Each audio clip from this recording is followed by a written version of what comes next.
So we made it to South Miami. You know, you look at places and you be like, I can't believe I grew up here. It is so amazing to see the color palettes that I currently love.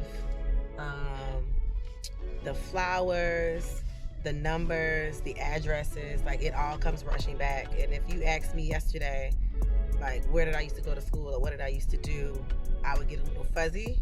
But now it's like, oh, I went to school here. Like, this is how I became, like, this is a performing arts school. Like, the way that I'm able to speak very eloquently, very quickly, very fully. I'm able to do these things because I was trained and didn't realize I was always being trained to be who I am right now. And so I just get kind of like butterflies in my stomach when I think about the memories. Like, I didn't get into school initially. My parents had to go and make sure I got in here. And because my parents fought so hard for me to have these opportunities, it really helped me to become this woman that y'all see today. Imagine if I started painting at, like, let's say 3rd grade. I would have over 30 years of experience just being creative. But when I look back on my notes and my old textbooks, I was always doodling something and never knowing I was continuously just massaging that creative muscle. And so we used to play basketball out here. And by saying play basketball, I mean I was on the sideline cheering my friends on. I was never really that athletic, but I always wanted to be in the midst. And so that's even now with life. I like what I like. I'll still support things, but when it's what I like, I stick to what I like. My dad used to pick me up right here. Oh my goodness, our drama room was right there. I used to watch people come in and out of school, my nosy self at the window. This is crazy. Growing up in South Miami, people are like, you're not from Miami, you're from South Miami. I was like, listen, you can't get more Miami than South Miami. We have all the trees, all the flowers, all the colors, all the things. And this street is so nostalgic because I remember no matter how tired my dad was, no matter how busy my mom was, they made it down this street to get to their oldest daughter, which was me. And my sister also attended here. Baby sister did too. And every time we entered a school, we left a lasting impression, and we became the Mitchell girls. No matter how old we get, we'll always be the Mitchell girls. And so I love the trees on this street. It always felt like they were waving on our way home because we would come home late, but all the trees would change colors. You would just see how things would transform, and just so beautiful. And then fun fact, we lived on a lake. So that was like, ooh, y'all live on a lake. And we didn't know how amazing that was until we were living on a lake. And so we had all the things. My dad could go outside when he was stressed to go fish or just sit by the water. And as I got older, I was like, why do I love the water so much? I used to go to sleep hearing water. And so even now I have a playlist that has aquatic sounds to go to sleep. So now we turn down the infamous 63rd Avenue. Fun story, when I was 3 years old, my mom was riding around. She was a huge dreamer. She still is. And we were in this area, 3 years old. And my mom said that I just was cutting up in the back seat like, Mommy, can we get our new house? This is our house. And she's like, this is not our house. We don't live here. And I was like, no, this is our house. And so my mom said that stuck with her. So she came back another day and it was for sale. But it was written on like a piece of like small cardboard and like for sale. This is it right here. It was a small cardboard. We're gonna come back around because there's a car behind me. And my mom was like, maybe this is our house. And so she reached out to the owner and they happened to be home one day. She's like, look, now we really can't afford this, but my daughter said this is our house. And they laughed and they were like, that's interesting because we wanted to give this home to somebody that was a new family and we wanted to pour into another, like a beautiful family. And so they had 3 boys, beautiful Christian couple. And she said she prayed on it And my parents didn't even have to go to the bank. They financed the house with a check of $1,000. And this house became our house. And my mom always said that was when she knew my level of faith was far beyond my years.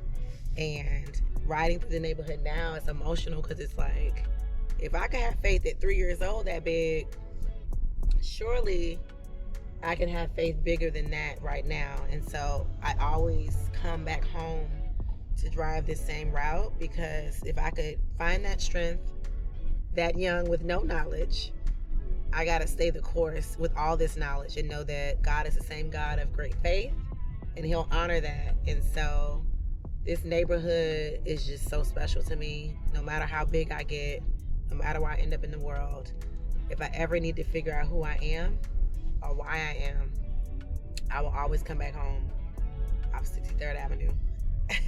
So, wow, this is amazing.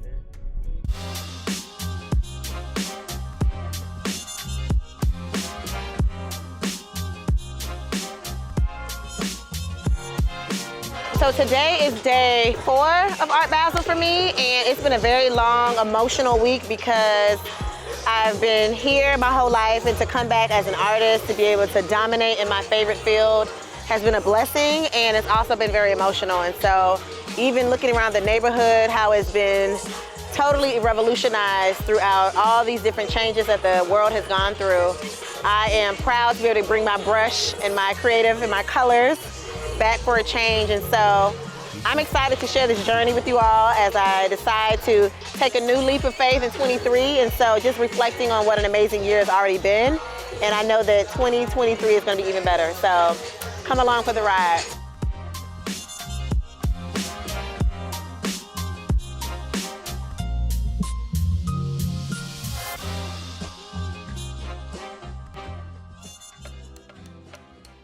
So fun fact, my dad was the unofficial chaplain and recruiter for UM. So you see how close it was, a 5-minute ride from my house to University of Miami. So you couldn't tell me I wasn't gonna marry a football player from UM. Like, I was like, I'm gonna find me a player, I'm gonna settle down, we're gonna get together. But, you know, I settled for just designing jerseys. And then my dad got really into sports apparel.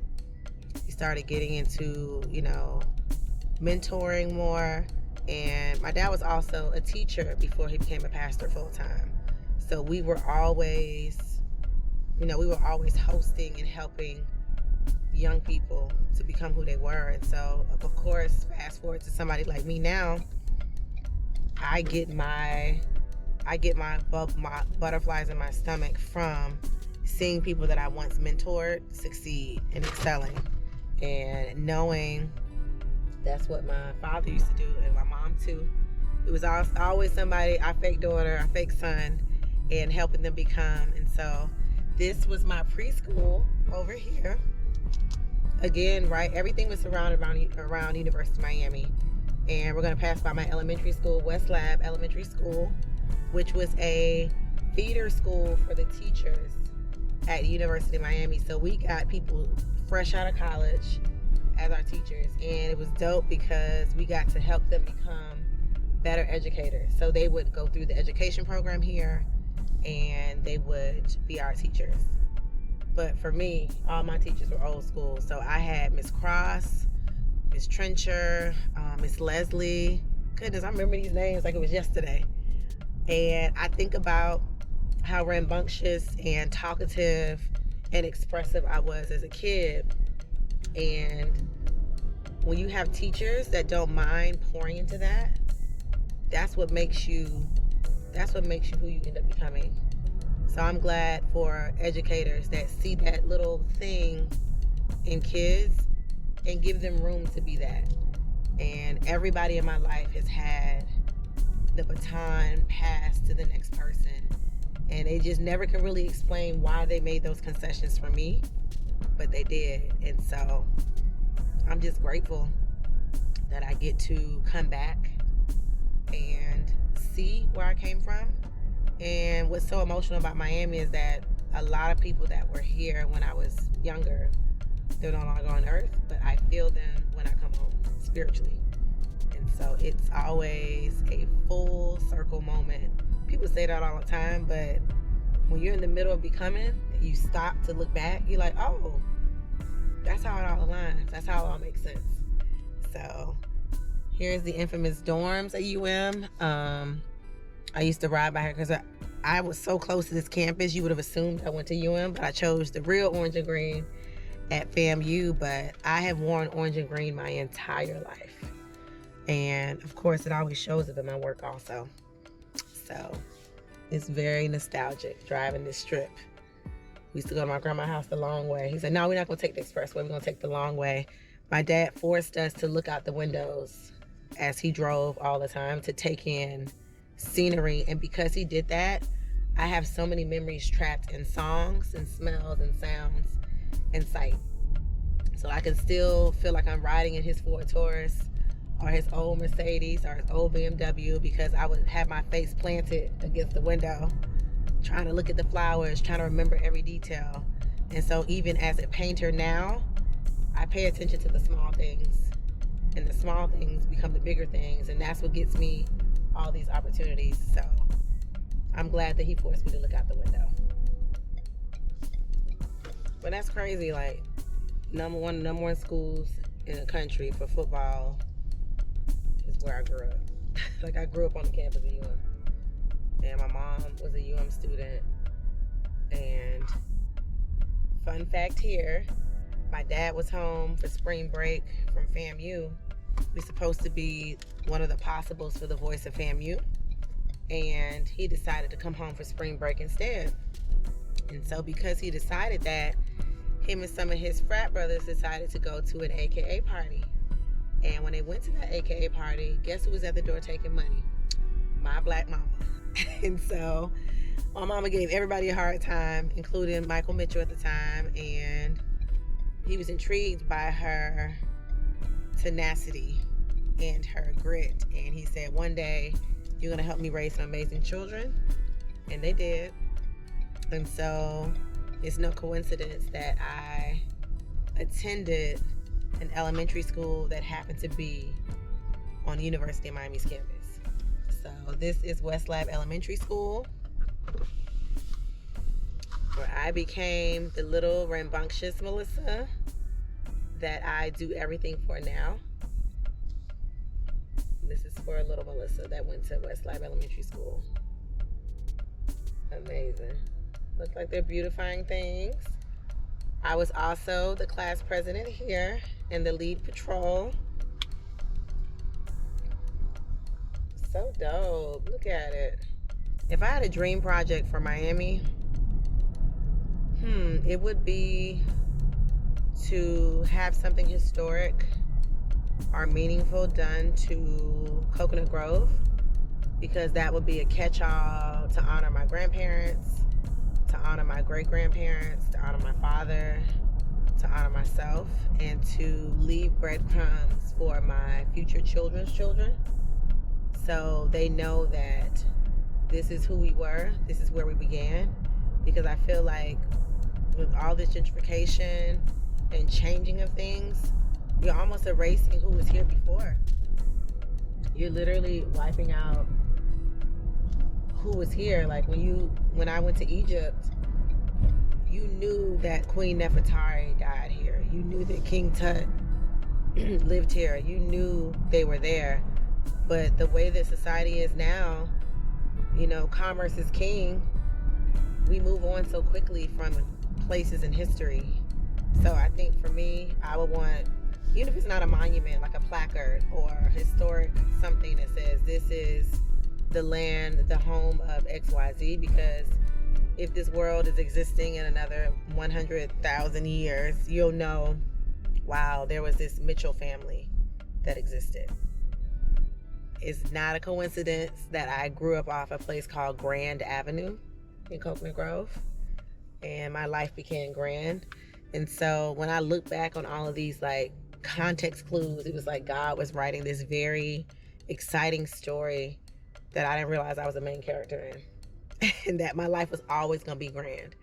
So I'm riding by Grand Avenue every day, not realizing that's like an affirmation to be grand every day.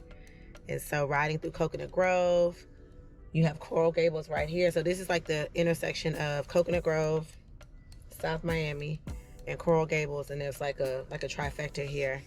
And it's 3 totally different lanes of life. And so that's why I think I love being in South Miami, because I got a little bit of us, a little bit of not us, and I learned how to appeal to a variety of people and spirits. And so now going into Coconut Grove, which the Bahamian settlers first helped create. An interesting fact, I went to Ghana this summer, and they had a Coconut Grove resort right across from where I was staying, and it was almost as if God was saying that no matter where you go, you're always home. And so now we're in Coconut Grove, my great grandmother's house. She was someone who cleaned houses most of her life, as most women did back in the day. You had to find something to do. Goodness, the Royal Poinciana, these were like rooming houses that were only for colored people, and then they turned into something totally different now. But to come back home, to see all they've done to this area, and really emotional coming over here because my great grandmother's house, the lot was purchased, it was knocked down, and rightfully so, it needed to be fixed up. But they've now turned it into a really fancy duplex, like super fancy. It's crazy. I didn't need to put the GPS in to get over here. Like my body just knew which way to go, and I haven't driven these streets in so long. Yeah. Crazy. So they decided to turn this into a whole condominium block now. So you can no longer hear the footsteps of Bahamian dancers, drums, music. They've turned this into something totally different from what I've seen 30, 40 years ago. And it's just hard to know that all that hard work is now muddled down to something that used to be. But it's so funny how there's so much art here, like that I never would have paid attention to little. I just was surrounded by it.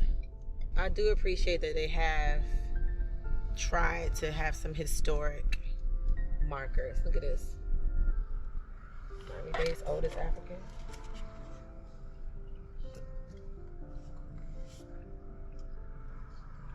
So we have now made it to the good old Liberty City. Now this is where I really grew up. We would go to my grandmother's house on the weekends, and I'd be so excited because it was like a different genre of black folks in the city. It's almost like our New York version of Miami, and I love the hustle of my city girls and my city boys. Like, you know, aside from like the negative connotation of being from the city, I love the fact that everybody was so happy no matter how much or how little they had. It was always this like undeniable greasy smile, gritty, like it was something about like the raspiness of the voices. Saturday night getting your conch salad and your, you know, barbecue sandwich, and even though you didn't come from much, you was still gonna be fresh. Your stuff still was gonna be iron. You still gonna be fly. And I think that to me was so important, that no matter how far I went or wherever I went, I would always remember my city girl upbringing. We were just talking earlier about music, and it's so nostalgic to me because when I came to the city, I'll be my aunties, and that's when I got to dance, I got to sing, and I mean, no matter where I am, if the right song comes on, I completely transform back into being a city girl. And it's more than just being like the provocative dancing. It's like I still got Miami in my blood. Like I'm from Miami, not West Palm, not Fort Lauderdale, not Miramar. I am from Miami, and I'm proud to say that. I almost appreciate that we still have the projects and low income housing, because it's a reminder that no matter how gentrified things become, we still have a lot of people we got to reach back and help. Now, what are the odds that this is now a burgeoning art community, like a burgeoning art hub in Liberty City, and it's across the street from the house that my grandmother built with Habitat for Humanity. And now it's this. Like, what? So coming back home, seeing who I used to be, seeing where I grew up, coming to my grandmother's house where she last took her last breath. It is so reminiscent of stories in the Bible, stories that you hear as children about how you have to keep going because your ancestors have done so much, or I'm a product of my grandmother's prayers. I am a product of my grandmother's tenacity. I'm standing on a street that used to be rubble, and she joined Habitat for Humanity and decided to build, and do things in the community. And she made a decision to help build houses, not only for herself, but for other future homeowners. And when she did that, a once barren block now became so much more. So it's just dope to see all this life that's happening as a result of my grandmother's decisions. And so looking back at this block of colorful houses that are reminiscent of South Africa and the Caribbean, and we are now standing in a place where she last took her steps, last took her breath. I remember my dad recollecting the last moments with her on the phone, and she said, "Mike, I had a good day. I went to casino, I hung out with my friends," and she called like 20 people randomly, just having all these like conversations. And my dad didn't understand it at the time. It was almost her way of saying, I was here and I'm okay. And she laid down in this house and she died. And so as I look in the neighborhood now, and looking literally 5 steps from her house is now a burgeoning cultural arts center that is covered in art from South Africa, my favorite tribe of the Ndebele women. And I walked into the doors and I saw my artwork illuminated in the gallery. And as part of the welcome sign, it was a sign that says, "Love always finds its way home." And that's the last tattoo I got when I was in South Florida, never knowing that I would walk into a year later, it actually on the welcome sign at an art show, the only art show I committed to for Art Basel. And so being in these steps in this community where I grew up, where the elementary school is where my grandmother volunteered at, the preschool is called Children of Destiny. I was always gonna be who I was. And even today, we watched a funeral procession, and we also watch children play. We also watch luxury cars drive through the hood, per se. And it was almost as God saying, life goes on. Life begins, life ends, but death is imminent, but it's all about what you decide to do with your life, right? So you're given that dash between when you were born, when you leave here, and what are you gonna do with it? And so everybody doesn't have the opportunity to leave legacy. So just make sure you leave amazing understandings, lessons, breadcrumbs to things you couldn't finish. I even think about my grandfather who used to paint houses, and the house we went to visit, my childhood home, was last painted by my grandfather, and they kept the same color. And even these vibrant homes, here, it was his idea to make them colorful. And so while they didn't leave me a bunch of millions and billions, they left me the ability to dream big, to be colorful, to stand out, to build, to do things for others, and to make sure the world knew you were here in some capacity, even if it's a monetary. And so even with a full jazz festival happening 5 steps from my grandmother's house, watching people pull in and experiencing life in new ways, watching kids play in an area that once wasn't safe to do that, seeing people still carry on their family legacies by keeping these homes, but at one point this was not that. And so I'm encouraged to go back home and to just do some reevaluation. This year was very, very transformative, and people use that word loosely, but when God gives you something and you turn it into something, you transform it. And so this year has been given to me as, I feel like, a gift. And so I'm reminded that at the end of the day, leave something that is colorful, that is strong, that is obvious, and something that people can come back to and believe in. And so I'm grateful that Art Basel is not just about art for me. It's about coming home and recalibrating. And I can't wait to see who I become in 2023 and years beyond. And just remembering that whenever I get lost and can't figure this thing out, I can always come back home. So as I'm leaving my grandmother's house, try not to cry for real, our Hallmark commercial is live. It's crazy because the holidays are always tough for us because so many people aren't here anymore. And for us to have a commercial, it's not,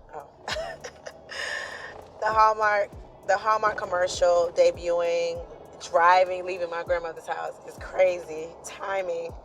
And, you know, I talk about how God is a consummate storyteller, how things are never coincidental. As we're like reflecting on the holidays and preparing for different things, a few weeks ago I had the opportunity to shoot my own commercial for Hallmark, but I was like, can I include my family, you know? And so the additional pitch added my sisters, and we were able to take our mom with us to Hallmark headquarters, and it's live today. What a day, what a weekend, what a full circle. Like, at this point, it's like the Olympic circles. They all just keep circling. But as an artist, I have broken all molds of what an artist could and should be because I have just chosen not to look at the manual. I broke the manual. Like, I threw it out the window. I just want to be a creator that leaves a lasting legacy. And so today is one of those days where I am not afraid to be grateful out loud to what God continues to do for me. And driving through my city, seeing people that were here when I left, and now I'm able to bring back all this love, all these colors, all these opportunities.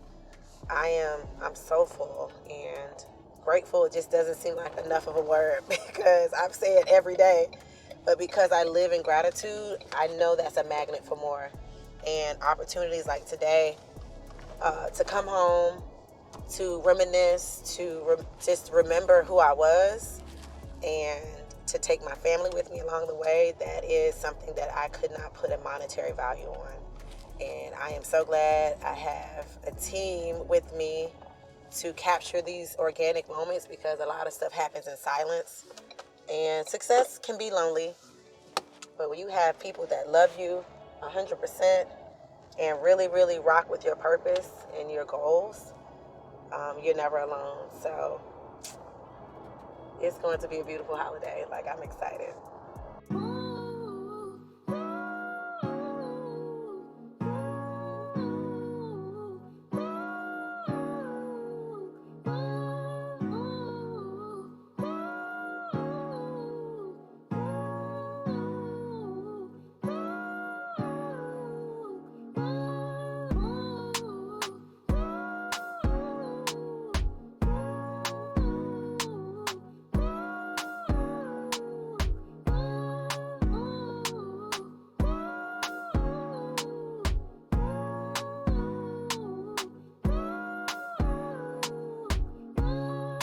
We're waiting for the sun to set on one of my favorite silhouettes in the city. Right before you go to the beach, you'll be able to see my art from the street. And I am so full from this opportunity to showcase my art in huge heights above. And I'm excited because yes, that's my friend. We are trying to do something different with art. And I am showing people that art goes far beyond the canvas. So South Florida Alumni Club, please line up. So excited. This is going to be a monumental experience, opportunity, and I am proud to put on for my city, for my sorority, my Orange and Green University. I have my tissue in case I cried too. I sent a picture to my mom and all she had to say was wow, so it'll be a great night. Always is.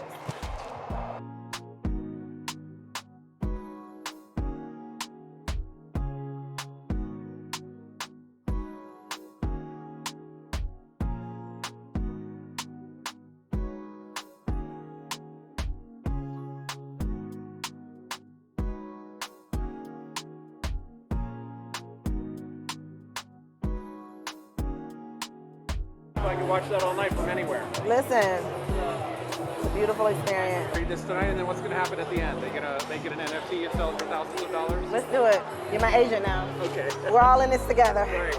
It's experiential art. You get to experience it being Experience created, and that makes buy it it. worth more. Right? Get up the value. You're right. It's all about the story.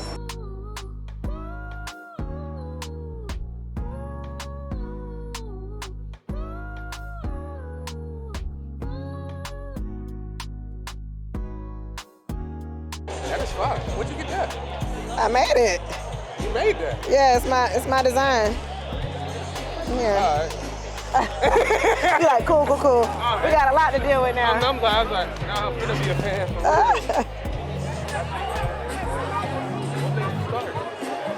Sadness. Yeah, so I started painting in 2014. My dad passed away, and I'm just like, this cannot be life, right? And so I just found solace in colors. So whether I'm wearing them, or painting them, or creating them, this is what I give the world. Hi, look at y'all consuming. Next year we need to do an activation. Yes. We'll figure it out. Thank you. We'll figure out something. Look, we can do a digital fashion show, and I create the fabric. You're welcome. Done. And then debut it on Hallmark.com. You got a name? Yeah.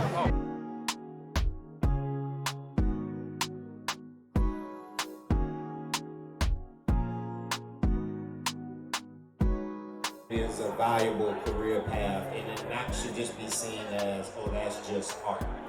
You know, what do you have to say to those people who say that? Okay, first of all, art is life itself. You just look around you, and everywhere you look, you see art. Everywhere. Nature is the master artist. Look at us, our bodies, the way they're constructed, the way they move, the way they function. Art. Every single thing you see, touch, and use is by design, is art. So, just art, I would say to that person, don't play yourself cheap, because you art too. But you know, today, and it's wonderful to study art and see the progression of art through different stages in human history. And today, with technology, we're witnessing something that is really remarkable and astounding. Because what comes first, the chicken or the egg? Some people say technology is driving arts, and I say, no. I think technology is serving art, and I think art is inspiring technology. But I think together, the expression and the experience is astounding, because it speaks to human potential. It speaks to the potential of the imagination. And that is nothing short of miraculous.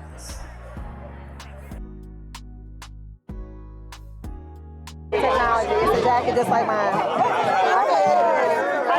Yes. Oh my God. Yes. Thank you. I said I had to give it to you.